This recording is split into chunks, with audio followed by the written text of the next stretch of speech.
be here in Peterborough to announce our candidate for the forthcoming Peterborough by-election. My name is Richard Tice. I'm the chairman of the Brexit Party, which we only launched just a matter of literally 4 weeks ago in Coventry. And since then, it's fair to say, we have taken the political world by storm. We've had rallies and events and walkabouts all over the country, and in front of thousands and thousands of people, live streamed to millions and millions of people, and our social media has been reached by tens of millions of people.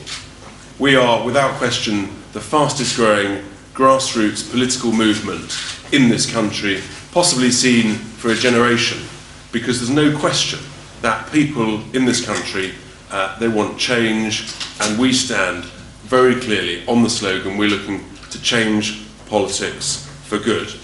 Because this country has been humiliated by a Prime Minister that has shown complete incompetence in negotiating the Brexit deal, by a Cabinet that has tried to say, and by members of Parliament from both parties who are now trying to cobble together some extraordinary coalition of politicians against the people. But the European elections are happening on the 23rd of May, and we fight them to win. We've got a fantastic selection of candidates for the European elections, and I've no doubt that they are probably the highest quality of people who've ever stood for public office in a generation, and that's something that we're very, very proud of. Now, before we bring in our candidate for the by-election, we've got a small video, hopefully, to show if the technology works. My name's Mike Greene, and I'm the Brexit Party candidate for Peterborough. I moved to Peterborough when I was young, grew up in Peterborough and went to Bretton Woods School. I've built businesses in and around the world, but when I had my first child, I decided to move back to Peterborough, and I've been here for the last 20 years again, supporting charities, supporting young entrepreneurs at the Future Business Centre. I never wanted to get into politics, but politics is broken. Our Conservative and Labour MPs have lied to us and have betrayed us, specifically in the Peterborough area with Fiona Onasanya. I'm asking you on the 6th of June to vote for me, the Brexit Party, to get a politician in Peterborough that wants to work for you and is passionate about this wonderful city. Fantastic. My name's Mike Greene. There we go. You know, Mike Greene is a fantastic, successful local entrepreneur. He is typical of the high quality of people that we've got standing also as candidates for the European elections. We have just recently also opened the application process for candidates across the country for the general election. Mike is successful, he's an entrepreneur, he's an achiever, he's got a proper can-do, make things happen approach. And that's why actually for the city of Peterborough, he is without question the highest quality person amongst all the candidates for this by-election who can do the best for the constituents of Peterborough. So without any further delay, Mike Greene. Thank you. It's always lovely to hear nice things said about you, and you saw the video before I've ever seen it, so welcome, good afternoon. If you'd have asked me even 10, 14 days ago if I expected to be here making a speech like this, the answer would have been no. But times are changing, and it's time to change for good. I moved here when I was 11. I was really excited about coming to Peterborough. From where we lived, suddenly this was a city that had green and open spaces. Every house in the new development areas was within a few hundred yards of a green space. There was plenty of parking, and I went to a new school. It was a tough school, and you know, one of the things I'm passionate about is education, because Diane Ray, a leading academic from Cambridge University, once described schools like mine as a demonised depository for social waste. Children should never be labelled like that, and I'm passionate about some of those things. And so I worked hard when I was at school, ambitious if nothing else, because I wanted to look after my mum and give her things to pay her back for what she did with us. And that took me away from Peterborough. And I don't mind saying that when I was a teenager, early 20s, I had a big drive to get away, because sometimes you don't see the outstanding environment in which you live. But as the video said, the moment my wife and I have been together 31 years, we had our first child, and having travelled all around the world to build business, it might seem strange, but Peterborough was the place that felt like home. Having travelled around the world, I realised there's great places and there's terrible places in every city, in every country. And there's more good than bad in Peterborough, which is why we chose to make that our home. I've always been passionate about politics, but I'm not a politician. The event that Nigel and Richard and the Brexit Party ran the other evening is the first time I've ever been to any political event. So in the same way that any businessman or anyone talks about politics, I've always been passionate. But it's reached a point where I couldn't sit back anymore. This city, like this country, can do so much better. There's so much to celebrate, but often if you ask people about Peterborough, they say, isn't that where you go to renew your passport, the passport office in Peterborough? But let me tell you what I think about Peterborough. We're within an hour and a half of 4 international airports. We're 46 minutes on the train from King's Cross, and by the end of this year, that'll drop to 37 minutes. We've got a 900-year-old cathedral that takes your breath away if you go to it. We've got 3,000-year-old flag fen settlement, and the city continues to grow. I think it's the second or third fastest growing city in the UK. There's lots of things that aren't happening here, though. I was on the committee initially to get Peterborough its own university. I never went to university myself, but having achieved a few things, I was asked by Anglia Ruskin, I was awarded an honorary doctorate, which is wonderful. It's probably the only way I was ever going to get a degree. But I was honoured to do that because I was passionate about education. But then I was passionate that Peterborough should have its own city university. And so I worked on that committee for some time, and I thought that it had all been agreed. At that point, the combined authority had already invested £6 million. More millions have been invested, but now it's dragging along. We were supposed to have first students by this year when we first talked, and then it got made 2020, 2021, 2022. So I think they need someone who cares about the city enough to not just talk about these things, but to make these things happen. As I said, I'm not a politician. I find it quite disgusting, in a way, a disgrace that this by-election even has to happen. The people of Peterborough chose Fiona Onasanya in good faith that she would work for them, would deliver for them. And as I've said yesterday, I never saw her in this city. Even before agreeing to do this, tomorrow I'm speaking at a charity dinner, Wednesday I'm speaking at a charity dinner next week, and I'm always doing these things and business things. I have never once seen Fiona Onasanya. In fact, we heard more about her as a city when she was in prison than we ever did when she was an MP.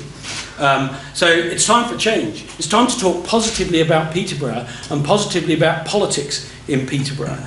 And the reason I support the Brexit Party is they're the only party that, in my view, has absolute clarity of focus on what Brexit is. We need to run our own laws. We need to be in control of our own trade. We need to be in control of our own borders. And people talk about prejudice. Isn't it more prejudice to say we'll give favouritism to people within Europe than to look out to the wider world, the Commonwealth and the like? So I'm here today. It's the start of a journey. I believe, without any shadow of a doubt, that I'm the most passionate person that can deliver for Peterborough. I want to use my business experience to make things happen in Peterborough. I want to use my lack of political experience, if you like.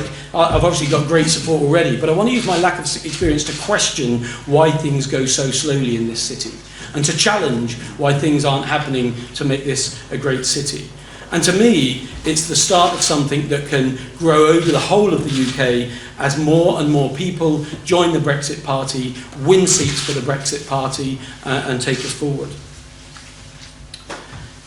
Someone asked me yesterday, why am I standing for the Brexit Party? And it took me back to a quote that I love, and it's really simple. If you don't stand for something, you're going to fall for anything. And I can no longer fall for the lies, betrayal, and deceit that our current political parties give in this country. Now, I'm happy to answer any questions you've got. Just before we do that, Mike, We'll just let Nigel just say a few words. Didn't even see you come in. I'm late, but I'm here. Hi, well done. All right. Thank you. That was a strange conversation earlier, wasn't it? Yes. Nigel Farage, ladies and gentlemen. Yes, sorry I'm late. Well, Mike, it's only the third time we've met, but he clearly is incredibly passionate, firstly about Peterborough, but secondly, I think Mike has within him the sort of righteous indignation about what has happened since the Brexit vote, the broken promises through a general election, and indeed the broken promises when 500 MPs voted for Article 50 and we all thought we were leaving on March the 29th. It hasn't happened. The can keeps being kicked down the road, and Mike is a solid citizen who stood up and said, I'm prepared to take a stand. And we've got a great candidate. I'm very, very pleased about that. Of course, there'll be acres of speculation about what can happen in this by-election. What we do know is that the Labour Party have been working the ground hard for the last several months because they knew this was coming. And we start with a couple of disadvantages. The first one is we only launched 4 weeks ago as a party, so we haven't exactly got much data on voters within Peterborough. So we start with nothing in terms of electoral resource. But what we do have is a European election campaign going on for the first half of this campaign, in which I think we've got every chance of topping the poll.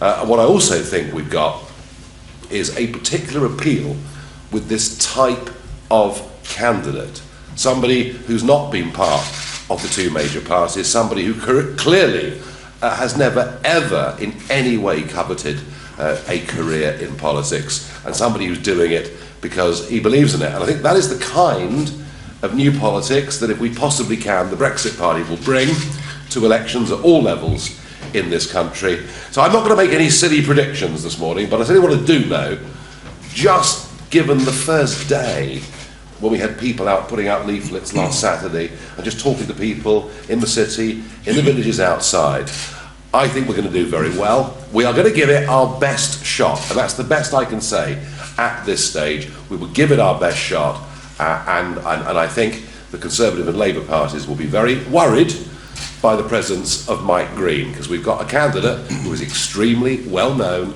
and respected in this constituency. Gosh, things are moving quickly in British politics, in the Brexit Party, and indeed in my life. Mike, fantastic to have you on board. Terrific stuff. Go well, go well. Grab a seat and we'll do it from here. So, any questions from anybody? Who've we got? Just the back there. Well done, Rob. Hi there, Joel from the Peterborough Telegraph. When did you and Nigel first meet and discuss this? So it was a week ago last Sunday that I met with Richard.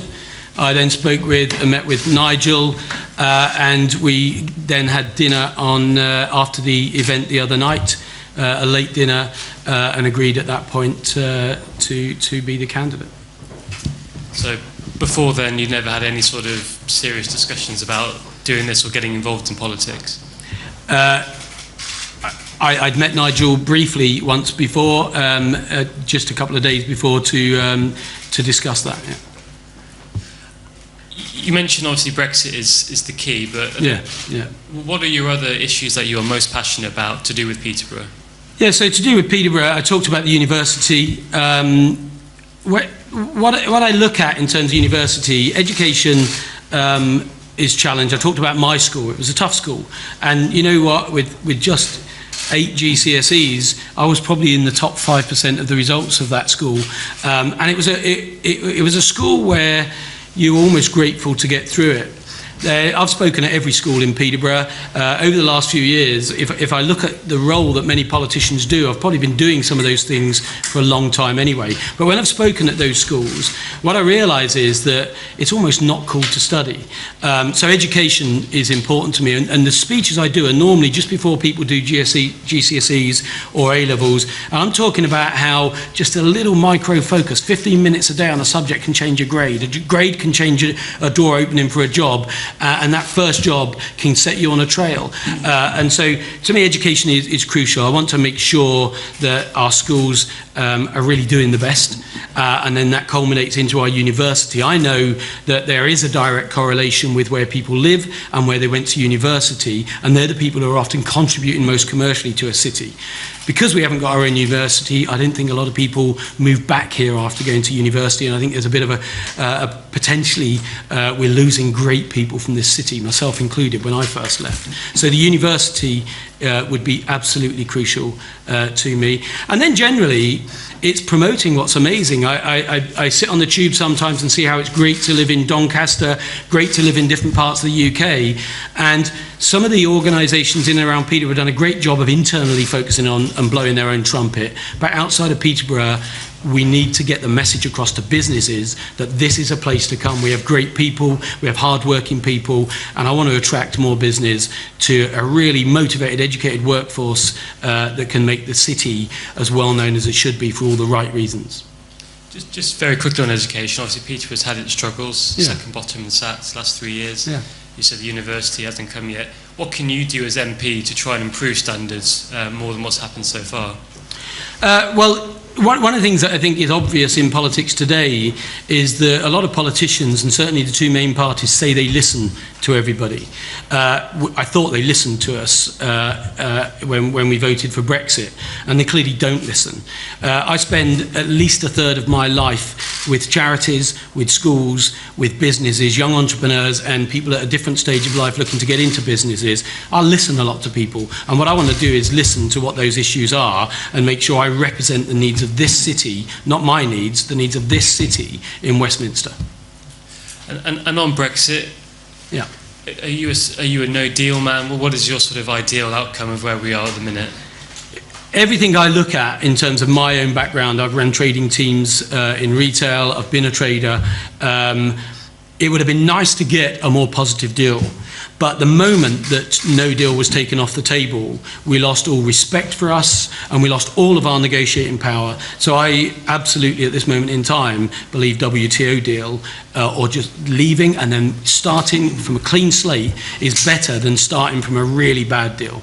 And I thought that that was something the Tories had committed to, that when they said again and again and again that no deal is better than the bad deal. And then once again, they betrayed us and they lied on what they said they'd do. And just quickly, in terms of sort of where you live, because there's obviously concern of candidates being parachuted, and you live around Peterborough now, don't you? I think Crowland area, is that correct? Yeah, just Crowland. So PE6 is my postcode. Peterborough is my town. I do everything here. We do our shopping here. We go to events here. I mentor businesses behind the Peterborough football ground. It's the city that is my home, and I'm committed to.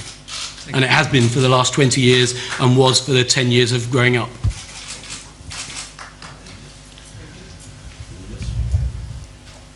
Anyone else? I think just to finish on the issue of what the Brexit Party stands for in terms of the European elections, as Mike said quite rightly, we stand for a WTO Brexit. We had a press conference in London on Tuesday, and we made it clear a vote for us is a vote for a WTO Brexit, but also that a vote for us is also that our elected MEPs should then play a significant role in the future negotiating team, because we have got, as I said then, I think the highest quality list of candidates with their experience, with their expertise, that I think has stood for political office in a generation. And that's at the European level we can play a significant role. And I think what you see in the quality of Mike here, as the by-election candidate for Peterborough. Again, we've got someone who is a very successful, a real achiever. And you know what? An MP that has got that track record, that knows how to get things done, to make things happen, is a huge, huge asset for any constituency across the land. And we very much hope that Mike will be selected and he can play a massive role in making Peterborough grow and continue to succeed. I'll say one thing on the national stage. Yep.